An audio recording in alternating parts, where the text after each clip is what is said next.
स्वागत है। आज हम एक बड़ी दिलचस्प कहानी पर बात करने वाले हैं। कहानी कुछ ऐसी है जैसे कोई राक्षस हो जिसे लगातार काम चाहिए। अगर काम ना मिले तो वो अपने मालिक को ही खा जाए। अमेरिकी रक्षा उद्योग भी कुछ वैसा ही है ना? उसे लगातार हथियार बेचने पड़ते हैं, वरना वो खुद और अमेरिका की सैन्य ताकत दोनों के लिए संकट बन सकता है। अब देखिए, कोई बड़ा युद्ध तो चल नहीं रहा, यूक्रेन को मदद भी पहले से कम हो गई है, तो सवाल ये है कि ये हथियार बेचें किसे? अमेरिकी सेना की भी तो अपनी सीमा है। बिल्कुल, और यहीं पर नाटो की भूमिका आती है। अमेरिका ने नाटो देशों पर दबाव डाला कि अपना रक्षा बजट बढ़ाओ, सकल घरेलू उत्पाद का कम से कम 2.5% करो। उन्हें लगा कि चलो अगले 10-15 साल तक अमेरिकी हथियारों का बाजार तो पक्का हो गया। हाँ, सोचा तो यही गया होगा कि अब अमेरिकी हथियार ही बिकेंगे। पर यहाँ एक मोड़ आता है, फ्रांस। लगता है फ्रांस इस पूरी योजना में एक बड़ी रुकावट बन गया है। तो यूरोप में अमेरिकी हथियारों, खासकर F-35 लड़ाकू विमानों की बिक्री वो क्यों गिर रही है? क्या इसका कारण अमेरिका की विश्वसनीयता पर शक है, खासकर पिछले कुछ सालों की राजनीति के बाद? सही बात है, बिल्कुल। ट्रंप प्रशासन के समय नाटो को लेकर जो बयान आए, अमेरिका का रवैया जो बदला, उससे यूरोपीय देशों ने सोचना शुरू किया कि क्या वो पूरी तरह अमेरिका पर निर्भर रह सकते हैं। और इसी मौके का फायदा उठाया फ्रांस ने। राफेल लड़ाकू विमान एक विकल्प बनकर उभरा। अच्छा, पहले कोई यूरोपीय विकल्प नहीं था F-35 का? हाँ, मतलब उस तरह का नहीं था। अब राफेल है। ग्रीस ने देखिए 18 राफेल खरीद लिए।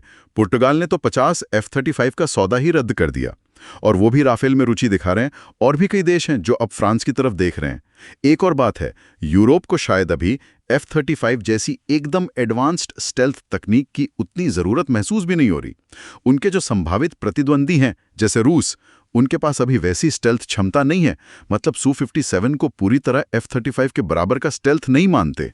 हाँ, सुना है। और साथ ही यूरोप अपने खुद के स्टेल्थ विमान भी तो बना रहा है। FCAS जैसा प्रोग्राम है उनका। तो तब तक राफेल से काम चल सकता है। तो विमानों के बाजार में तो चुनौती है ही, लेकिन F-35 से भी बड़ा झटका वो शायद अमेरिकी रक्षा उद्योग को किसी और फ्रांसीसी हथियार से लग रहा है। ऐसा है क्या? हाँ, बिल्कुल। और वो है Aster air defence missile system. इसको सैम्प्ड ग्राउंड सिस्टम इस्तेमाल करता है। देखिए, अमेरिका यूरोप को मुख्य रूप से दो बहुत महंगे हथियार बेचता है। एक तो F-35 जेट, दूसरा patriot air defence system. Patriot, हाँ। लगभग 50% कमाई इन्हीं दोनों से होती है। पैट्रियट की कीमत सोचिए, करीब $1 बिलियन प्रति सिस्टम। ये अमेरिका के लिए बहुत मुनाफे का सौदा रहा है। पूरे देश को कवर करने के लिए कई सिस्टम लगते हैं। खरबों डॉलर कमाए हैं अमेरिका ने। और फिर रखरखाव, मिसाइलें दोबारा खरीदना। हाँ, वो सब अलग। ये बिल्कुल वैसे ही है जैसे उस राक्षस को खाना खिलाना जिसका जिक्र आपने शुरू में किया था। लेकिन अब एस्टर आ गया है और वो सीधी टक्कर दे रहा है। अच्छा, तो एस्टर बेहतर कैसे है पैट्रियट से? क्या खास है उसमें? देखिए, रेंज एक बहुत बड़ा फैक्टर है। पैट्रियट की रेंज क्या है? करीब 250 किलोमीटर के दायरे में सुरक्षा देता है। हाँ, लगभग। कर रूस की हाइपरसोनिक मिसाइलों के खिलाफ ज्यादा कारगर। यही तो यूरोप की मुख्य चिंता है आज। हाँ, हाइपरसोनिक मिसाइलें। इसीलिए यूरोप के कई देश एस्टर NG खरीदने के लिए लाइन में हैं। फ्रांस से बातचीत चल रही है। तो ये सिर्फ हथियारों की बिक्री का मामला नहीं रह गया, ये तो यूरोप में शक्ति संतुलन, मतलब अमेरिकी प्रभाव की बात हो गई। निश्चित रूप से, बिल्कुल। फ्रांस अपना FCAS प्रोग्राम भी चला रहा है, यानी अगली पीढ़ी का स्टेल्थ फाइटर जेट। कई यूरोपीय देश उसमें शामिल होना चाहते हैं। क्यों?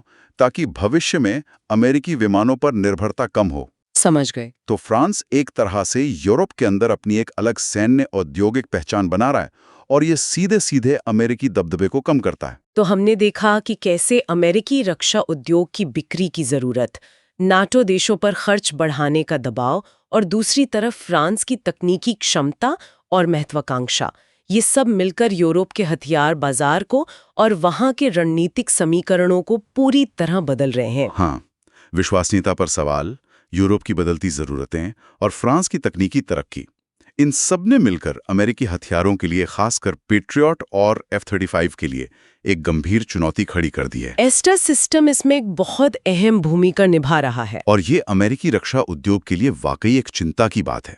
ये एक जटिल स्थिति है जहां अमेरिकी राजनीतिक अनिश्चितता का सामना फ्रांसीसी तकनीकी क्षमता और उनकी महत्वाकांक्षा से हो रहा है, और ये यूरोप के रक्षा परिदृश्य को बदल रहा है। और यहाँ एक सवाल छोड़ जाते हैं सोचने के लिए, जैसे जैसे यूरोप रक्षा में ज्यादा आत्मनिर्भर बन रहा है और फ्रांस जैसी ताकतें खुद को स्थापित कर रही हैं, तो तो अमेरिका और यूरोप के बीच जो दशकों पुरानी रक्षा साझेदारी है, उसका भविष्य क्या होगा?